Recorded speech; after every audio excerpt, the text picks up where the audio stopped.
வியாழக்கிழமை சாயங்காலம் 6 மணிக்கு வரலட்சுமி அம்மனை வந்து வீட்டுக்குள்ளே அழைச்சி வச்சோம். அதுக்கப்புறம் வெள்ளிக்கிழமை காலையில் பிரசாதம் வச்சோம், மத்தியானம் வச்சோம். வெள்ளிக்கிழமை சாயங்காலம் வந்து வரலட்சுமி பூஜை பண்ணோம். இது வந்து சனிக்கிழமை 3வது நாள் புனர் பூஜை. புனர் பூஜை பண்ணி அம்மனுக்கு ஒரு விளக்கேற்றி அதுக்கப்புறம் நெய்வேத்தியம் வந்து வெண்பொங்கல் வச்சு படைச்சிட்டு அதுக்கப்புறம் தான் வந்து நல்லா அம்மனை வந்து தொட்டு கும்பிட்டேன். எனக்கு வந்து அந்த அலங்காரத்தை வந்து கலைக்கிறதுக்கு மனசே இல்லை. அப்படியே பார்த்துட்டே இருக்கலாம் போல் இருக்குது. நம்ம எவ்வளோ இது பண்ணி அந்த அலங்காரம் பண்ணோம். ஒவ்வொரு ஸ்டெப்பாக அவளுக்கு வந்து இது பண்ணால் நல்லாயிருக்கும், அது பண்ணால் நல்லாயிருக்கும் அப்படின்ட்டு ஒவ்வொன்றா பார்த்து பண்ணோம். அந்த அலங்காரத்தை வந்து கலைக்கிறதுக்கு மனசே இல்லாமல் தான் வந்து அலங்காரத்தை கலைச்சி வச்சேன். வேறு வழி இல்லைல்ல அப்படின்னு சொல்லிட்டு. கலசத்தை பிரித்து பார்த்திங்கன்னா அந்த அரிசி ட்ரம்மில் இறக்கிட்டேன். அரிசி ட்ரம்மில் கொஞ்ச நேரம் வச்சுட்டு அதுக்கப்புறம் தான் வந்து அதில் உள்ள அலங்காரத்தை எல்லாமே ஒவ்வொன்றா வந்து கலைச்சி எடுத்தேன்.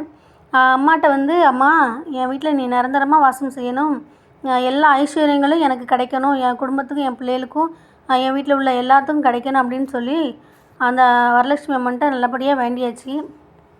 கலசத்தில் உள்ள பொருள் எல்லாமே எடுத்துகிட்டு அதுக்கப்புறம் கலசத்தில் உள்ள அரிசி இருக்குல்ல அதை வந்து அரிசி ட்ரம்மில் போட்டு அதில் கொஞ்சமாக அரிசி போட்டு வச்சுருவேன். எத்தனை கலசம் யூஸ் பண்ணுமோ அத்தனை கலசத்தையும் வெறுமனையாக வைக்காமல் எல்லாத்துலேயும் கொஞ்சம் கொஞ்சமாக அரிசி போட்டு அதுக்கப்புறமா அட்டைப்பெட்டியில் தூக்கி வச்சுருவேன். அதை எதையுமே நான் கழுவ மாட்டேன், அப்படியே தூக்கி வச்சுருவேன்.